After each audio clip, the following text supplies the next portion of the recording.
Welcome back to another edition of Attack of the Pack. Draft recap. We're doing. Oh, forgot. Fist boom. Oops. Actually hit the camera that time. It's the first time I've ever done that. Probably won't be the last. Don't do it too hard. Yeah, I know, right? This shit's like on the edge. On the edge. And I'm about to break. Steelers edition. Draft recap. Alright. So we're looking at ooh, wow, they gave him a grade of a C+. So let's dig in. First pick, Bud Dupree, outside linebacker. Sinquez Golson, cornerback. Sammy Coates, wide receiver, another guy with drop issues. Dorian Grant, cornerback, Ohio State. Jesse James, tight end, Penn State. Latarius Walton, defensive tackle. Anthony Chickalo, defensive end. And Gerard Holloman, free safety. Joe, what do you know? Good pickup first round. Bud Dupree, outside linebacker. Potential player in the third round, Sammy Coates. Picked up an outlaw in the fifth round. Yeah. And surprisingly, for being a seventh round pick, I heard Holloman's name mentioned a lot.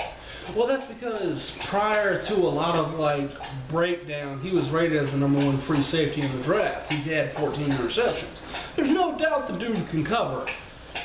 However, he cannot tackle in the least bit of the sense of the word. So that's the huge knock on him. I mean, his non-tackling would make Deion Sanders blush. For me personally, they gave him a C+, and I'd have to agree with this. Although I like Dorian Grant, cornerback from Ohio State, in the fourth round. Sammy Coates, bit of the dropsies, but hey, at least they got a receiver, unlike the Browns. Bud Dupree, for me, is a little rich in the first round. I know he's got outstanding talent or potential, but what does it sound like? Actually, this is worse than what it sounds like, because it sounds like Jarvis Jones 2.0. But Jarvis Jones had production in college. He had, multiple sacks, double-digit sacks in 2 years of college production. Whereas Bud Dupree hasn't really had that. But then again, Bud Dupree was moved around on that Kentucky defense a lot, so I do realize that. But it's another one of those potential picks. It's all about potential. And just me personally, looking at a player, if I'm a guy, head coach or something, and I'm looking at people to bring in, I like a little bit of, I like to be able to glimpse the future in the player. Have something where it's I know this player's always going to be able to do that.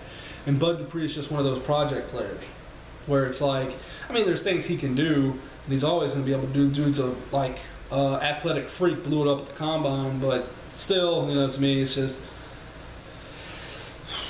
it's one of those boom or bust things. It really is. I mean, either he's going to turn out great or he's not going to turn out that great at all. And Jesse James, Heath Miller, he's starting to get on the back end of his career. So Jesse James could be a solid addition there.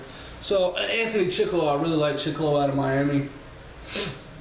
Dude he's not going to excel at any one thing, but he's a definite rotational guy. Not bad value for the 6th round. So overall, C+. Yeah, I'd stick with that. Yeah. C+.